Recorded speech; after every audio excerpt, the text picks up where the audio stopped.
individual homes like builders do.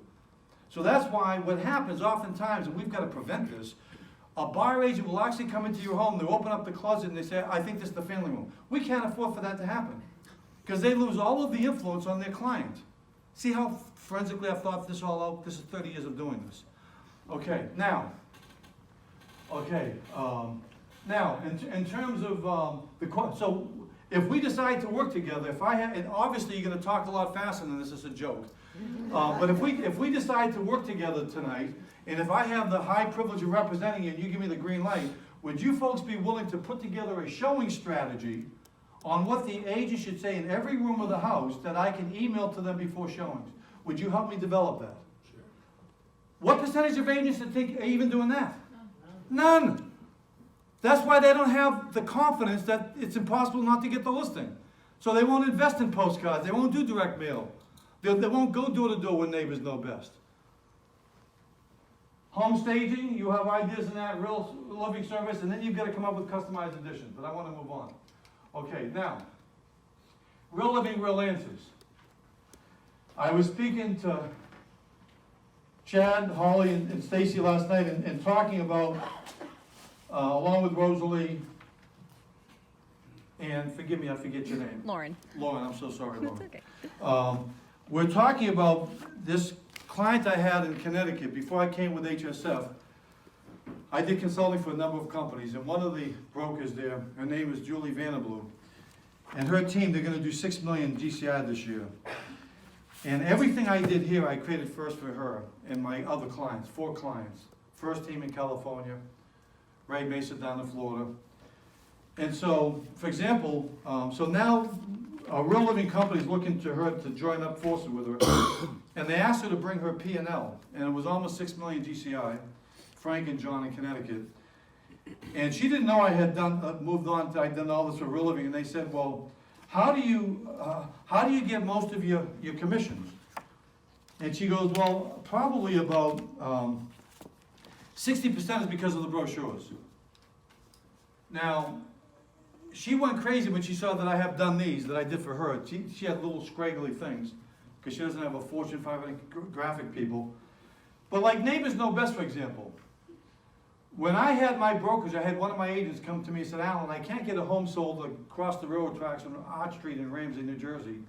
I said, Susan, take this yellow patch, she was new to the business, go to all the neighbors and ask them how they like living here, because if every home is occupied, you've got to not just say what you think, you've got to show the neighbors love living there.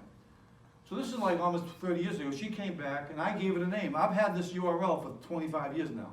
Neighbors Know Best. In fact, when I sold the company, I gave up my ownership in the mortgage company so I could keep this URL. I also have the URL Real Estate Trusted Advisors, Listing Agent Reviews, a lot of URLs, right? Town Advisor, but here's the point. So now all of her agents in Greenwich, in Westport, in Darien, Connecticut, they go to neighbors on the listing and they say, hi folks, when marketing a property across the street, one of the ways we market is we involve the neighbors because the neighbors have the most value in terms of what it's like living here. And there's a little, they give them a self-addressed envelope, a little card they can fill out, they hand them the brochure, and it's a smaller brochure. And so they think this is rejection-free prospecting. Because see, some of you would never knock on the door for real estate, but you knock on the door for the Red Cross. So you don't mind knocking on doors, you have to have the right reason. Because if you think you go in there to extract something from somebody, you have an approach avoidance conflict. Whereas if you think you're going there on a higher purpose, you'll do it. So if you're there on the higher purpose of representing your client, you'll go to the neighbors, say, would like to get some feedback and hear them. Now, by the way, how many of you have been doing this? May I see your hands? Okay, so we've had Neighbors Know Best for a year, but now let me ask this question. I know some of you don't like to raise your hand for anything. You don't want to give anybody a break. That's who you are. That's how life is. But I'm curious, okay? I'd like to really know in terms of research. How many of you think this is a good idea? May I see your hands? Okay, so you think it's a good idea or a great idea, but you're not using it, okay? That's why I'm here. Because I wrote all of these, I slave over these things, and I see people not only with real living making hundreds of thousands of dollars. We have people on the network saying, I don't know what we're getting, because you gotta hear about this. The next thing is this. Do you have people in this market that are downsizing? Well, how about this one? How about realtors, when somebody comes up and asks how's the market, they actually still say things like this. It's unbelievable. It's great. It's basically even off. All I need is a few more listings. It's picking up. Okay, it's great. Do you think that manifests a deep analytical mind at work? Oh my God, they've got to be a lifestyle advisor. Look at this response. It's unbelievable. Do you think when people go to Google and say, how's the Vancouver real estate market? The first response is, it's unbelievable? No, we have to be just as algorithmic as Google. We have to have our Google bots searching for what is relevant, okay? So now when somebody says to me, how's the market? I'm going to say, your first name again, please? Diane. Diane, thanks for asking. Now let's stop right there. What percentage of realtors do you think even say thanks for asking? None. Allan, how's the market? Diane, thanks for asking. We're in a very opportunistic market. There are great opportunities for both buyers, sellers, and investors. Now I'd like to ask you a question. When do you think you'll be making your next real estate move? See, when somebody asks you a question, based on the principle of reciprocity, now you can ask them a question. You just can't go to the soccer game, as Mike Ferry would have you do, thinking of buying or selling, thinking of buying or selling, people think you're on crack. Okay? But people come up to you and ask you, how's the market? Thanks for asking. We're in a very opportunistic market, and it's more than just saying, oh, by the way, no, you've got to fill it. When do you think you might be making your next real estate move? Well, probably in a year. What would be the reason? We're probably going to be downsizing because our son's going over to college over in Spokane, okay, Gonzaga. Okay, well, great. You know what, it might be too soon to start talking about downsizing right now, but I'd like to get you some information and email this to them. You might get 2 transactions. Am I making sense? But contrast that with, it's great, it's unbelievable. And when we do that, that's a conversation killer. That's a room clearer. If there was a thought bubble, the homeowner would say, geez, I guess he or she wants to change the subject. They don't want to talk about real estate. They want to change the subject by giving me a nonsensical response. No, you've got to work. You've got to be into this business. You can't just be in real estate. Real estate's got to be in you. You can't be like the agent who goes like this. Hi, John. What do you do for work? Oh, I'm in real estate, but I used to be an engineer. Oh, I'm in real estate, but I used to be a teacher. It's like somebody saying, I'd like you to meet my wife Alice, and here's my ex-wife Betty. Okay? You've got to be all in, and you've got to seize every single opportunity. You've got to have in your head, how much is every transaction worth to me? How many do I want to have? How it's going to change my life? And get on with it, okay? So when people say, how's the market? Thanks for asking. We're in a very opportunistic market. There's a lot of great opportunities for both buyers, sellers, and investors. Now I'd like to ask you a question. When do you think you might be making your next real estate move? Well, probably in a year or so. Well, we're going to downsize. Boom. We're looking to move up. Boom. Okay? Now, I don't know about the Northwest because I've never lived here, but you have to tell me. Like one of our programs here is what happened to the screen here. One of our open houses work in the East Coast. The people who visit open houses on the East Coast, they don't like to write their names. Some of them may even give a phony name. Some of them write their name that you can't read it. Does that ever happen here? Yeah.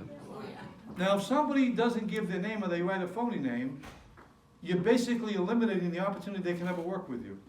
And open houses are 10 times more important than they've ever been because of the web. People aren't coming to offices. They're not calling in ads as much. They're going to open houses. That's almost like a new office for you. And you can't afford to have people coming in and leaving without engaging them. And so you have to have programs and methods. So instead of asking people to sign in, ask them to sign out. Don't ask people ever to sign in. When they come in, greet them and say, by the way, before you go on the tour of the property, there may be a few things about the property that aren't obvious that I'd like to point out. Boom, boom, boom, boom, boom. Oh, by the way, there's a dog park. Do you have pets? Oh, you do? Great. Do you think they're more likely, or let me email this to you. Do you think they're more likely to give their name now? Their email address? See, this is all taking a more strategic approach to everything that you do. Here's another one. There's only one reason for a home not selling: ineffective marketing. But this is different how you've been trained. I think Mike Ferry has done more to help agents make more money in this industry than all the companies put together. But that said, he's not perfect. Because what Mike taught agents for 40 years to think is that homes don't sell because of price. Some of you actually still think that way. There's only one reason for a home not selling is because of marketing, because price is part of marketing. See, it's tactical to think homes don't sell because of price. It's strategic to understand that homes don't sell because of marketing, because price is part of marketing. Now, which answer do you think is more acceptable to homeowners? Your home didn't sell because of price or because of ineffective marketing? But we live in the world of it didn't sell because of price. Well, Allan, you could have no, I could say, well, I think the home didn't sell because of ineffective marketing. Well, Allan, you could have horrible staging, it doesn't matter. If you lower the price enough, somebody will buy it. Allan, you could have the worst negotiating in the world, but if you lower the price enough, somebody will buy it. Allan, you could have 5 dead bodies in the basement, but if you lower the price enough, somebody will buy it. That's been almost the mentality of our industry.